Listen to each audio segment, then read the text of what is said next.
ಆಫೀಸಿಂದ ಬರ್ತಾ ಸಿಗ್ನಲಲ್ಲಿ ಹೂ ಮಾರ್ತಿದ್ರು. ಅದನ್ನ ನೋಡಿದ ತಕ್ಷಣ ನೆನಪಾಯಿತು, ಹಾಗಾಗಿ ತೊಗೊಂಡು ಬಂತೆ ಅಂತ ಹೇಳಿ ನೆನ್ನೆ ದಿನ ಜಾನು ಆಫೀಸಿಂದ ಬರ್ತಾ ನನಗೋಸ್ಕರ ಹೂ ತಂದಾಗ ಅದು ಎಷ್ಟು ಖುಷಿ ಆಯಿತು ಗೊತ್ತಾ.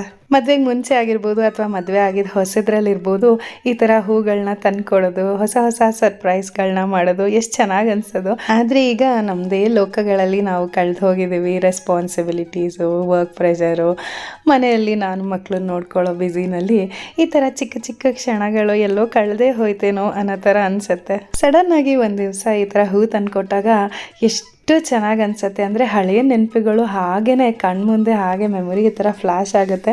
ಎಷ್ಟು ಬೇಗ ಸಮಯ ಮುಂದೆ ಹೋಗ್ಬಿಡ್ತು ಅಥವಾ ಎಷ್ಟು ಬೇಗ ಸಮಯ ಕಳೆದೇ ಹೋಯ್ತು ಅಂತ ಅನಿಸುತ್ತೆ. ಒಬ್ಬರನ್ನ ಖುಷಿ ಪಡ್ಸೋಕ್ಕೆ ಐಷಾರಾಮಿ ವಸ್ತುಗಳನ್ನೇ ಗಿಫ್ಟ್ ಮಾಡಬೇಕು ಅಂತ ಏನಿಲ್ಲ. ಈ ಥರ ಒಂದು ಪುಟ್ಟ ಸುಂದರವಾದ ಹೂ ಕೂಡ ಖುಷಿ ಪಡಿಸುತ್ತೆ, ನೆನಪುಗಳನ್ನ ಮರುಕಳಿಸುತ್ತೆ. ಪ್ರೀತಿನ ಯಾವುದೇ ವಸ್ತುವಿಂದ ಅಳಿಯೋಕ್ಕಾಗಲ್ಲ, ಅದನ್ನು ಬೆಲೆ ಕಟ್ಟೋಕ್ಕೂ ಸಾಧ್ಯ ಇಲ್ಲ.